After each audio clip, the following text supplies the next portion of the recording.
Entonces nos habíamos quedado que lo último que hicimos fue determinar el valor de la constante de Planck, la cual escribimos y era igual a H, la constante de Planck, igual a 6.6262 igual a 6.6262 por 10 a la menos 34 joules segundo. Todo eso lo hicimos utilizando los argumentos que contradecían la física clásica, donde nosotros para poder desarrollar una teoría que nos permitiría llegar a la respuesta correcta, tendríamos que abandonar uno de los principios genéricos de la física clásica, lo que es la mecánica, lo que sería de la física clásica. ¿Cuál es? De la continuidad en la energía. Ese es un principio bien establecido en la física clásica. Sin embargo, para poder abordar el fenómeno, que en este caso el efecto fotoeléctrico forma parte de la mecánica cuántica, no podíamos utilizar ese principio, al igual que no podíamos utilizar ese principio de la continuidad de la energía en otro fenómeno cuántico, como era el de la radiación de cuerpo negro. ¿Qué teníamos que considerar para ello? Teníamos que considerar que la energía se encontraba distribuida de forma discreta, en puntitos, que en este caso, para la energía de una onda radiante, nosotros consideramos que su estructura discreta estaba representada por paquetitos de energía muy pequeños que viajan a velocidad c alejándose de la fuente luminosa, siendo que estos paquetitos, ¿cómo se le conocen? Como los fotones. Entonces, gracias al razonamiento de estas ideas y contrastando todos estos hechos y nuevos conocimientos con gráficas que se obtuvieron a través del experimento, como la gráfica de Millikan, a través de la cual se le relacionaba el potencial de frenamiento con respecto a la frecuencia de la luz incidente, pudimos desarrollar el razonamiento necesario para definir a esta cantidad que ya se había mencionado en otras clases y que ya se ve relacionado con h barra, siendo que h barra es igual a la constante de Planck entre 2pi, considerando que pi en este caso está por su magnitud en radianes de 3.1416. Muy bien. Entonces vamos a proceder a hacer algunos ejemplos.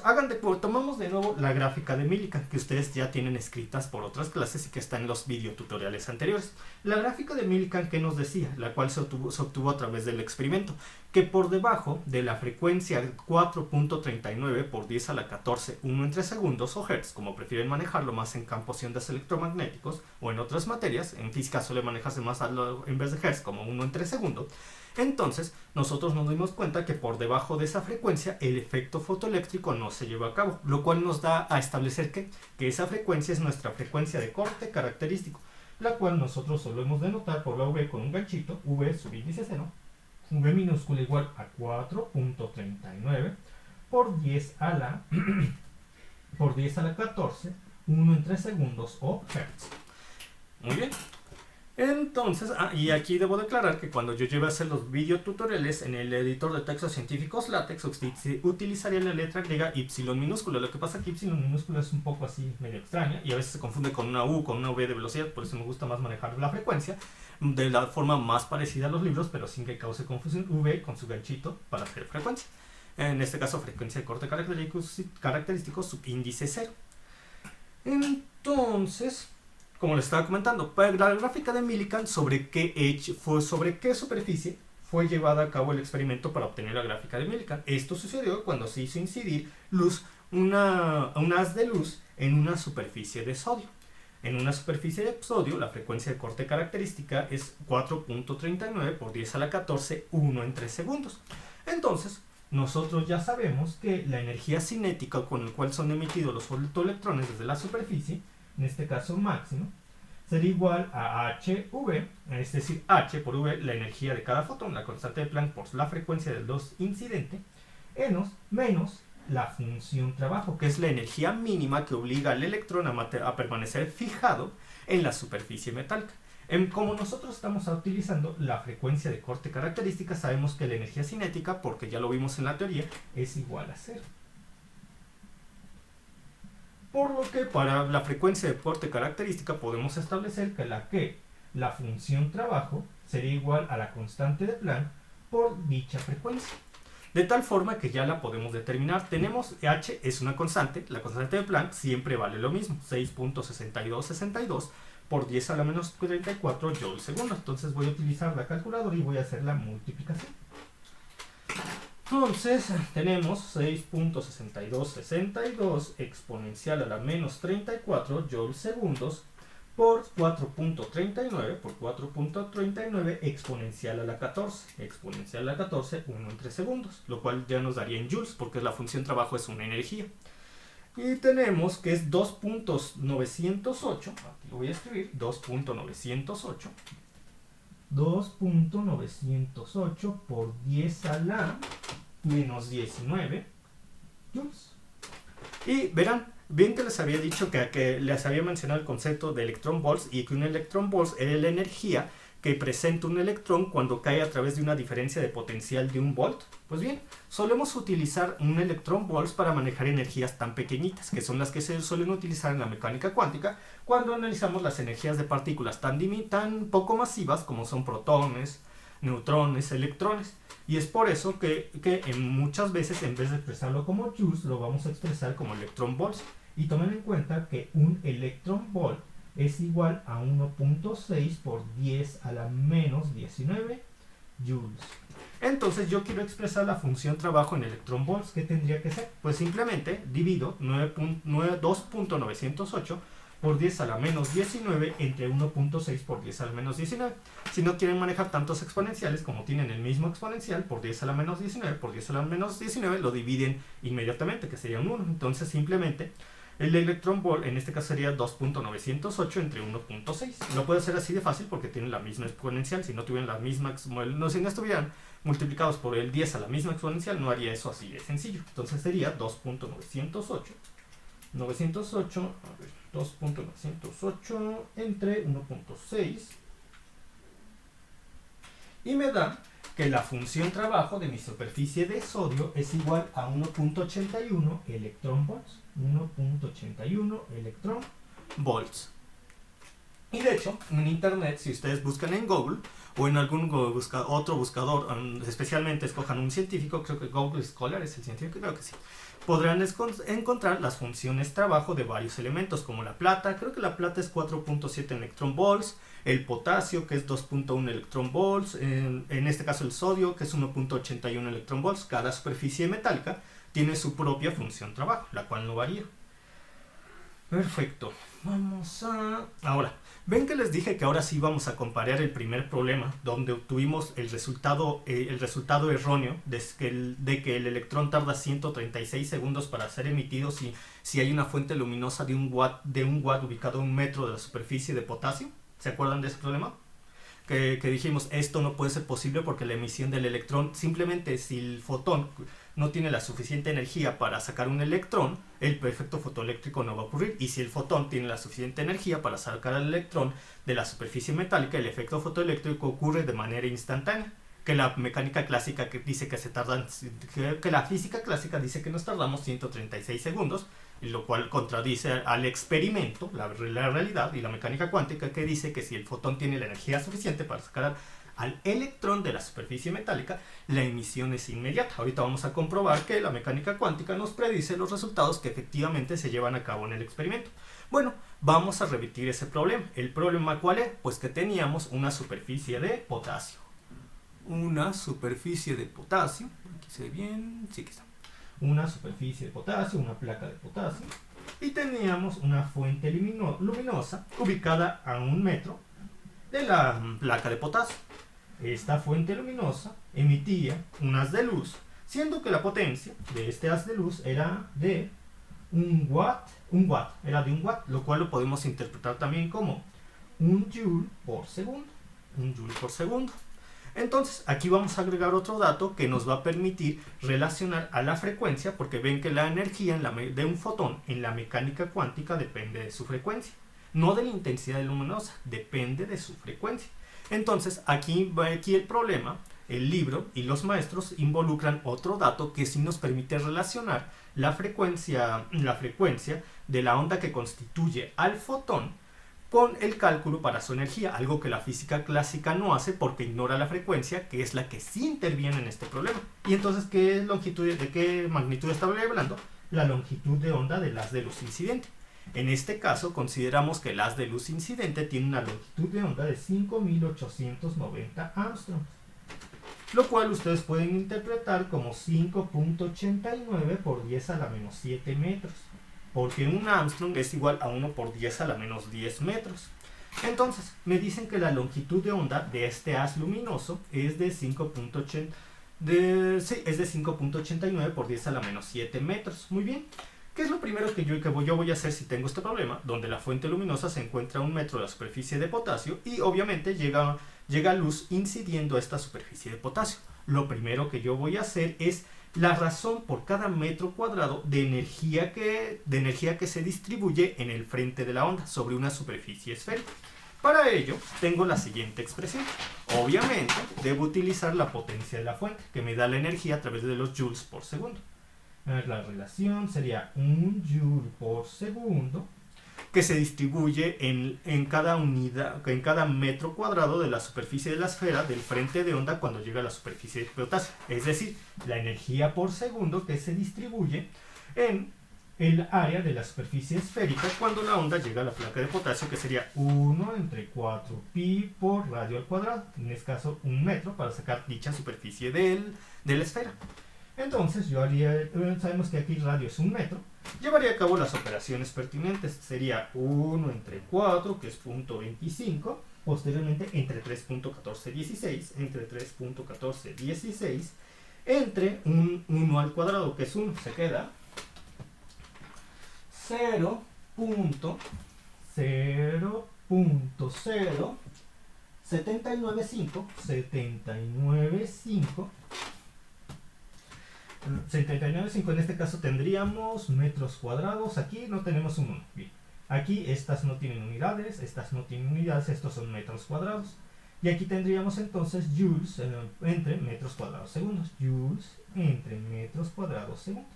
¿Esto qué quiere decir? Hasta las unidades de medida nos están diciendo que existirán, que se distribuirá 0.0795 joules por cada metro cuadrado cada segundo sobre la superficie de la esfera, que es lo que estaría llegando aproximadamente por cada metro cuadrado a la superficie de potasio. Muy bien, ahora sí vamos a utilizar la muy importante longitud de onda que nos acaban de dar como dato, de 5.89 por 10 a la menos 7 metros.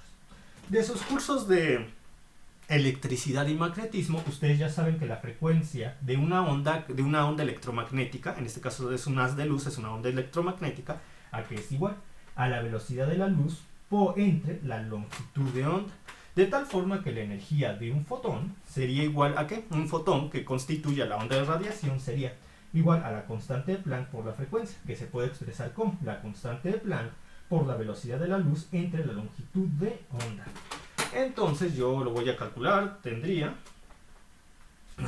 1.987 exponencial de 25 menos, que me da h por c, me da 1.987 por 10 a la menos 25, entre la longitud de onda, que en este caso es de 5.89 por 10 a la menos 7, entre 5.89, 10 a la menos 7, me da 3.37 por 10 a la menos 19 joules, 3.37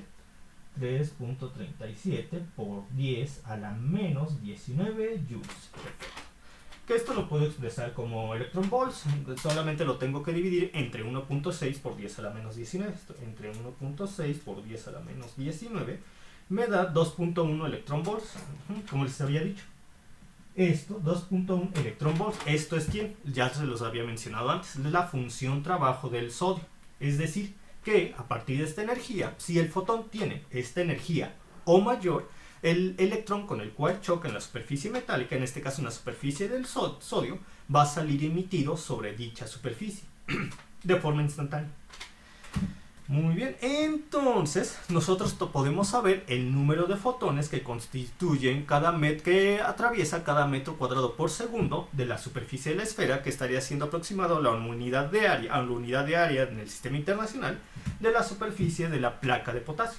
Bien, yo tengo esta energía, ya la hemos establecido, 0.0795 joules inciden por cada metro cuadrado cada segundo en la superficie de la esfera, cuando el centro de la esfera se ubica a 1 metro de la superficie de potasio. Si nosotros sabemos que cada fotón tiene esta energía, esta de aquí, 3.37 por 10 a la menos 19 joules, entonces, ¿cuántos fotones que tienen esta energía, cuántos fotones estarían atravesando cada metro cuadrado por segundo de la superficie de la esfera?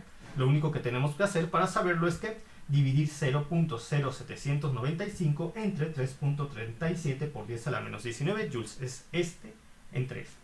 Y vamos a sacar entonces el número de fotones que estarían atravesando perpendicularmente una unidad de área de un metro cuadrado cada segundo, es decir, el número de fotones que llega por cada metro cuadrado a la superficie de potasio cada segundo. Entonces voy a hacer la adición, 0.0795 joules, 0.0795 joules por metro cuadrado por segundo entre 3.37 por 10 a la menos 19 joules. Y eso me da, aquí lo voy a poner, esto me da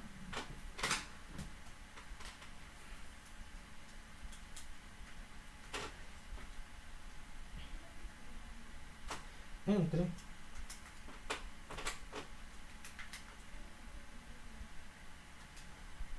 y me da 2.359 por 10 a la 17 fotones por cada metro cuadrado por segundo. Aquí lo pongo de una forma mejor, será 2.359 por 10 a la 17 fotones por metro cuadrado cada segundo. Es decir, a cada segundo, 2.359 por 10 a la 17 fotones atraviesan perpendicularmente una unidad de área de un metro cuadrado de la superficie de la esfera luminosa. Muy bien. Y cada uno de estos fotones logra emitir al electrón con el cual choca de la superficie de potasio. Si la frecuencia de corte en este caso, la frecuencia que nosotros estamos manejando, la cual pudimos obtener por medio de esta expresión, fuera un poquito menor, entonces cada fotón no tendría la suficiente energía individual para sacar al electrón con el cual choca y el efecto fotoeléctrico no se lleva a cabo, no importando qué tan intensa sea la luz, pero si lo hace, tiene esta energía. Por lo tanto, esta longitud, como la frecuencia y la longitud de onda son inversamente proporcionales, tiene esta energía o una longitud de onda de esta magnitud o menor, tendrá la suficiente energía para hacerlo y lo hará de manera instantánea. Y esto ha sido comprobado experimentalmente, coincidiendo los resultados teóricos con los resultados experimentales, y gracias a ello, contradiciendo las teorías clásicas de la continuidad de la energía, pudimos llegar al resultado correcto. Y como dato, Einstein ganó el premio Nobel por este trabajo, pero no por el de la teoría de la relatividad. Bueno, así son las cosas, aunque el de la relatividad es mucho más importante. Pero bueno, así son las cosas. En fin. Muy bien. Entonces, ¿qué podemos concluir? ¿Qué podemos concluir de las ideas de Planck y las ideas de Einstein? Bueno, cuando Planck ofreció su solución donde él estableció, miren, como Planck todavía estaba atado a las ideas clásicas, se le hizo muy difícil aceptar que la solución que permitiría llegar a la respuesta correcta en la radiación de cuerpo negro, que manejan los mismos principios para resolver el mismo principio un espectro discreto de energías para resolver el efecto fotoeléctrico, él decía, bueno, yo llegué a esta solución, la cual maneja un espectro discreto de energías, al igual que manejamos un espectro discreto de energías organizado por los fotones en la teoría del efecto fotoeléctrico para llegar a la respuesta correcta. Entonces él dijo, bueno, esta solución es temporal, porque la energía siempre debe estar distribuida en forma continua, o es lo que dio a entender Planck. Que él llegaba a una solución temporal del problema con un espectro discreto de energías. Sin embargo, él estaba seguro que llegaría a otra persona y iba a poder llegar a la respuesta definitiva considerando un espectro continuo de energías, porque a él se le hacía a Planck muy difícil aceptar que esto se pudiera solucionar contradiciendo un principio genérico de ese entonces que se conocía simplemente como física, no la física clásica.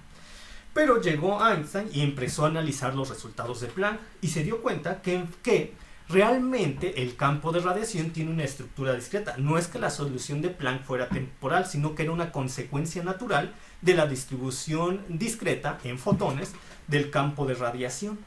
Entonces, Planck interpretó sus resultados en términos de un espectro discreto de energías de los osciladores de las paredes, siendo que después de fracasar con múltiples intentos al intentar explicar todo esto en términos de un espectro continuo de energías, Planck tuvo que admitir esta solución. Sin embargo, dijo, que lo cual estaba equivocado Planck porque era en general, dijo que esta solución solamente aplicaba el mecanismo de absorción y emisión de energía por parte de los osciladores de las paredes del cuerpo. Sin embargo, Einstein, bajo esta interpretación, introdujo la nueva visión que ya vimos en este video tutorial y en los anteriores, la nueva visión en los resultados de Planck, siendo que a través de este estudio, junto con otros, él concluyó que los campos discretos de energía en los osciladores materiales de Planck se pueden explicar si consideramos que el campo de radiación está constituido por parcelas de energía de contenido energético HV, lo que acabamos de manejar, las cuales son absorbidas o emitidas por los átomos como un todo. En este caso me estoy refiriendo al choque entre fotones y electrones, así absorbidas. Por el momento lo vamos a dejar como absorbidas,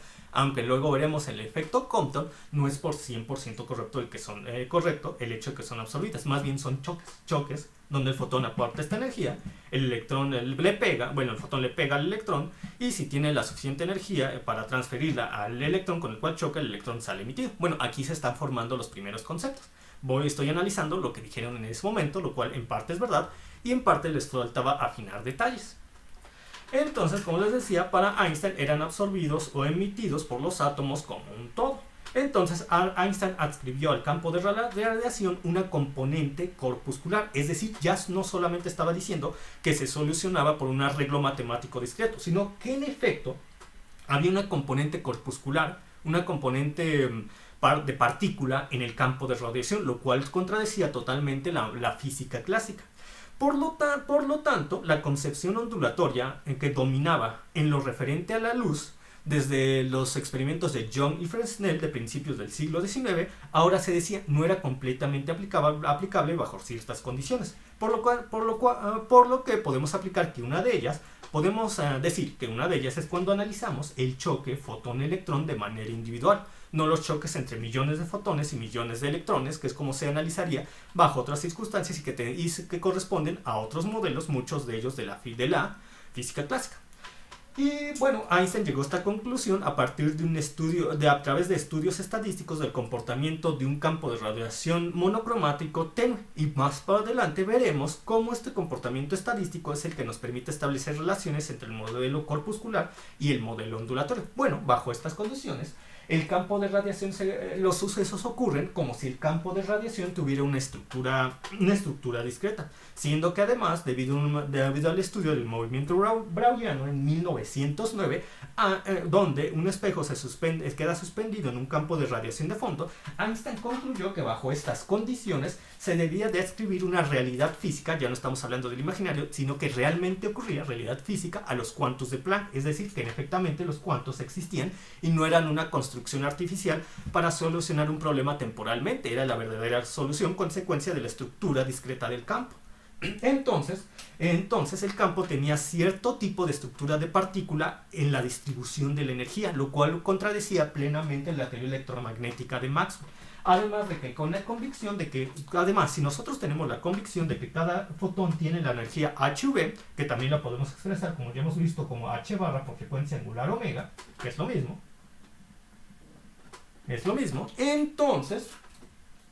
entonces Einstein reinterpretó los resultados de Planck, estableciendo que los campos discretos de energía entre los osciladores de Planck no se debían al comportamiento de los osciladores en sí, sino al comportamiento del campo de radiación, dado que los osciladores, al absorbir y emitir en un proceso fundamental de interacción con el campo de radiación, estos absorben y emiten un número número entero n de fotones, lo cual es igual a decir que los osciladores intercambian entre sí energía igual a n por h barra por la frecuencia angular omega, o n por h por la frecuencia.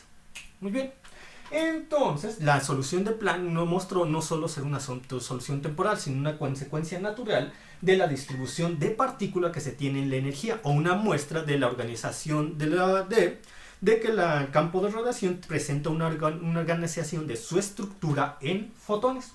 Además, Einstein, me estoy adelantando un poco con esto, pero lo voy a mencionar ahorita, lo volveremos a mencionar en otras clases. Además, Einstein pudo comprobar que la distribución de Planck era consistente con la hipótesis de que si un fotón emite energía en forma de que si un átomo emite energía en forma de un fotón con contenido energético h barra por la frecuencia angular omega, el átomo recibe un impulso lineal, el cual tiene una magnitud de h barra por la frecuencia angular omega entre la velocidad de la luz, siendo que este impulso tiene la misma dirección pero sentido opuesto a la emisión del fotón.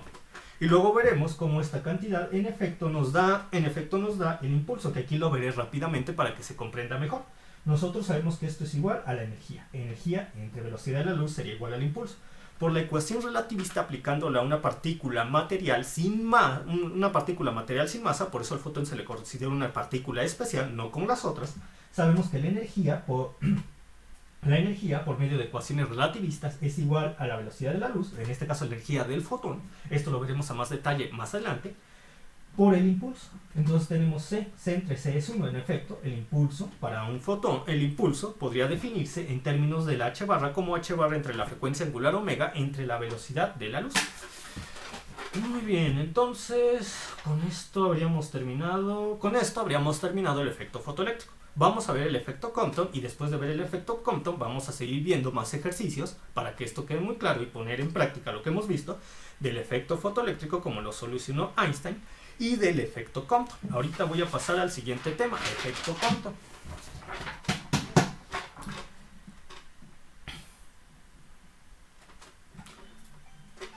Efecto Compton, permítanme un tantito, dejen anulo esto, que seguro es el... Ya. Entonces estamos en efecto Compton. Efecto Compton.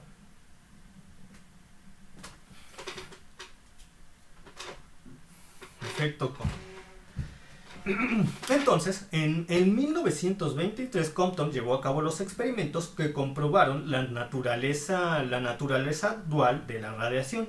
¿Y cómo se llevaron a cabo estos experimentos? Pues estos experimentos se llevaron a cabo siguiendo este diagrama. Bien, tenemos una fuente emisora de luz. Tenemos un centro dispersor que va a dispersar la luz. Por eso es su nombre. Tenemos un espejo. Aquí tenemos un detector. Te le agrego el nombre. Fuente luminosa. Aquí está. Fuente luminosa. Ahí está. Tenemos el dispersor. Tenemos el espejo. Pongo más para acá. Al mismo nivel. Lo borro.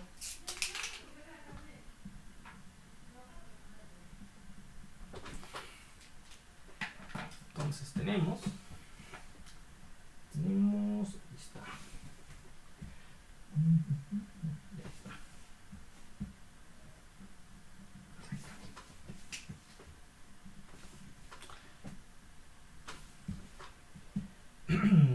Tenemos una fuente luminosa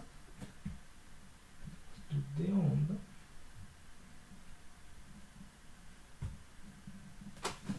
Aquí está. En el fondo de este experimento, donde tenemos una fuente luminosa, un despertor, un espejo y un detector, existen rejillas colimadoras de plomo. Pero se supuse que si agrego las rejillas colimadoras de plomo, este dibujo no se va a entender, pero tomen en cuenta que en el fondo de este experimento se encuentran rejillas colimadoras de plomo.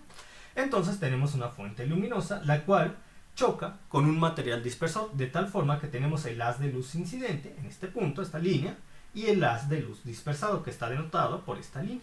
Si nosotros seguimos la trayectoria del haz de luz incidente, entonces con respecto a la trayectoria del haz de luz dispersado, y bueno, comparando la trayectoria del haz de luz incidente con la trayectoria del haz de luz dispersado, tendríamos un ángulo de dispersión θ, así se le llama. Un ángulo de dispersión θ, permítanme aquí, esto para acá, esto va para acá, quítenla de acá para acá, de tal forma que Aquí en el haz de luz incidente existiría una longitud de onda para el haz de luz incidente. Sin embargo, debido a que después de que el haz de luz incidente choca con el centro dispersor, existiría un haz de luz dispersado. Aquí tendríamos otra longitud de onda, la cual es conocida como longitud de onda prima. Y vamos a ver cómo estas longitudes de onda nos permiten llegar a el análisis de estas longitudes de onda, de estas dos principalmente, nos permite llegar al análisis y definir nuevos conceptos que son una prueba de la naturaleza dual de la radiación electromagnética, de la radiación de la luz o radiación electromagnética.